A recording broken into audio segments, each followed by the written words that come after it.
Now I know why you must be asking yourself, JB, why are you so blue? Two reasons. One, I lost.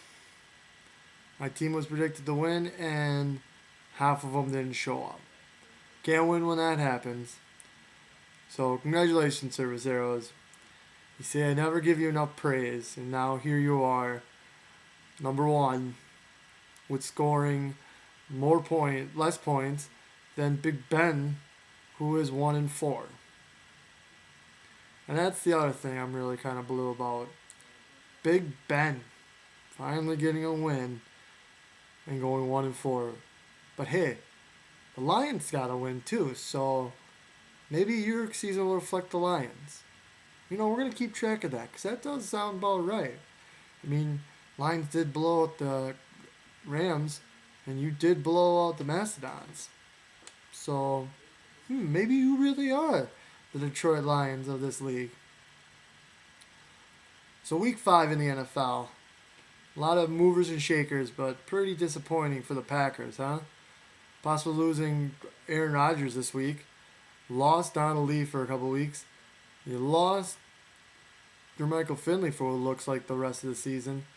And there's talk of possibility Clay Matthews even sitting out to prevent any further injury, to help get him ready for the Vikings game. Sunday could be a pretty ugly game, unless you're sitting on a lot of Miami Dolphin wide receivers. Then might as well just throw it to the side of Charles Woodson, who's all handsy. It's like they put a fifth referee out there just to watch Charles Woodson and his penalties. Pretty ridiculous. And you got the toilet bowl game of the week between the Vikings and the Cowboys. Whoever loses this game is pretty much surely out of the playoffs. But lots of time to play yet, and hopefully the Packers can turn it around. I mean, we did suffer a pretty crushing defeat against the Buccaneers last year to drop to 4-4, and then we managed to turn around to go 11-5. So anything can happen. So maybe losing to the Miami Dolphins wouldn't be a bad thing, because coming up next would be Brett Favre coming into Lambeau Field, and that's if the girl doesn't cooperate, because she cooperates about Brett Favre, taking some text pictures of us. Oh yeah. And then Brett Favre possibly could get suspended, or as I say, he's gonna get suspended because he took some pictures of himself and sent some racy text messages. That's what he's gonna get suspended about. He just doesn't want to sit out because he sucks. He just wants to get. This is a ploy for him to get sit out to get better. You quote that. So let's move to this week's winners, losers, and I don't even want to give out the shout out for blowout. Winner goes to the Tony Romo of the Dallas Cowboys, owned by Big Ben. Great. That doesn't sound good, does it? When you compliment Big Ben's wingman, it just no. The loser of the week goes to Matt Schaub of the Houston Texans, owned by the Savars. Sorry, buddy. You put up a valiant fight, but no such good luck. And the blowout of the week goes to Big Ben's wingman, who won by a whopping 118 points, blah, blah, blah. Anyways, moving on. There was no minion of the week either because the Mastodons didn't even put a kicker or defense up. Not like it would have mattered, but it would have been nice if the rest of the Mastodons at least showed up to at least get over 100 points. Pretty embarrassing. You got crushed even if you would put those positions in, you still would have been crushed.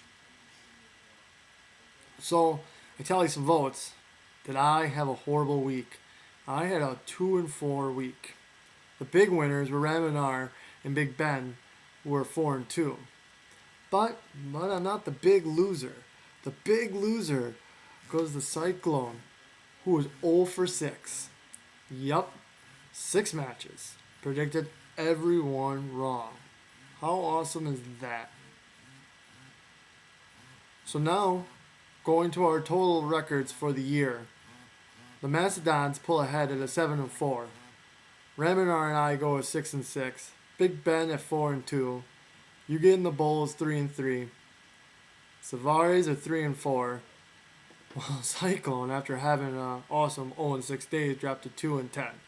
And Giggity Goo. Somebody needs to stop Giggity Goo because Giggity Goo was only voted twice. 2 times. And both times Giggity Goo is voted. He's voted for himself and he's won. Well, not gonna happen when you come running into It's So Fluffy. I guarantee you that. So games to watch for the upcoming week. Well, got 2 big ones. Giggity Goo at 4-1 versus 3-2 Raminer Dixon. And T. Luke's Thrashers at 3-2 versus the 4-1 Cerveceros.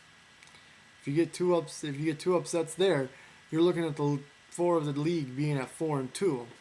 Or this is the time where Giggity and Cerveceros can win. You're pulling away at 5-1 versus 3-3. So it's a big week for these teams, as they'll either keep it bunched together at the top, or we'll start seeing some separation. Hopefully we see them bunched together, and then I can beat Big Ben's wingman, so then I can propel myself back into the status, because 1 loss, and I dropped to 6th place. That's ridiculous. That's how close it is at the top right now. But for my match against Big Ben, I'm calling you out. I want to bet. I want you to do something. I want something big. I'm thinking when I win, you should make a video blog describing each of my players' accomplishments into thwarting your team. Yeah.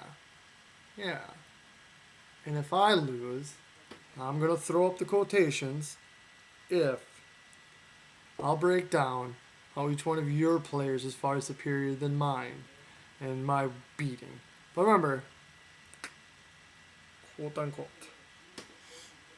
Also, non-NFL, non-fantasy league, number 1 Ohio State come marching in to number 18 Wisconsin. There's a little bit of hype. Now, every time that we're predicted to win, or it's favored to us, we get crushed. But we're not the favorites. And of course, it is Ohio State, so we are probably going to lay a big stinker on the field. What I like to call a big team of Big Ben's wingman, who also makes his prominent return to the NFL this week too. So watch for that. Well, folks, that's the end of this week. Hopefully next week I'm not blue. And hopefully not next week I'm not talking about how great Big Ben's wingman. See, you can't even say it with a straight face. It's that ridiculous. Until next time, I'll see you on the Fantasy Gridiron.